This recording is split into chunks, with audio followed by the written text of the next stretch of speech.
কেমন আছেন সবাই? আশা করি সবাই ভালো রয়েছেন। আজকে আমি আপনাদের সঙ্গে এই স্ট্রবেরি ফ্লেভারের কেকটার ডেকোরেশন শেয়ার করছি। এটা ছিল আমার ফেসবুক ফ্যামিলি থেকে একজন। আমি নতুন যেহেতু সেক্ষেত্রে উনি হয়তো ভরসা নাই করতে পারতেন, কিন্তু উনি ভরসা করে আমাকে অর্ডারটা দিয়েছেন এবং অনেক সাপোর্ট দেখিয়েছেন যে আপনি এগিয়ে যান, আপনি পারবেন। অনেক অনেক ধন্যবাদ দাদাকে যে আপনি নতুন হয়েও আমাকে যে সাপোর্ট করেছেন এটার জন্য।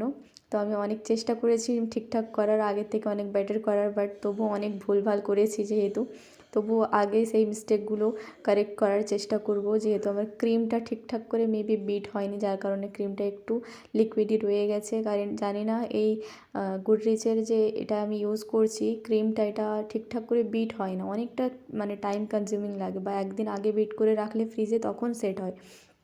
তো সেই সময়টা মেবি আমার কাছে দেয়া হয়নি, তো সেই কারণে এটা ক্রিমটা ঠিকঠাক হয়নি। তাই আমার এই পোর্শনটা যে ক্রিমের যে লেয়ারিং করা বা এই যে এটার সেট করা ক্রিমটা দিয়ে, এটা সবথেকে টাফেস্ট লাগে আমাকে।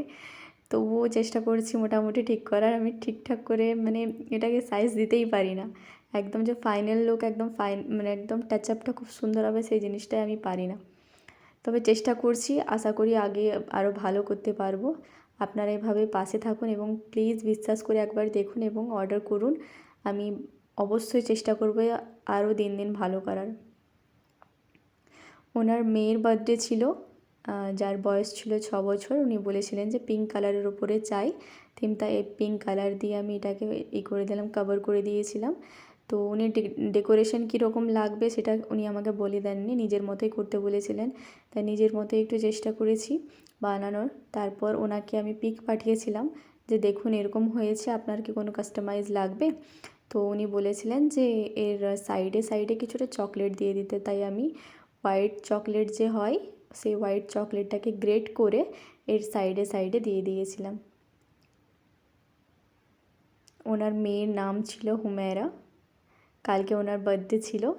Happy birthday Humera once again. আর খুব ভালো থেকো।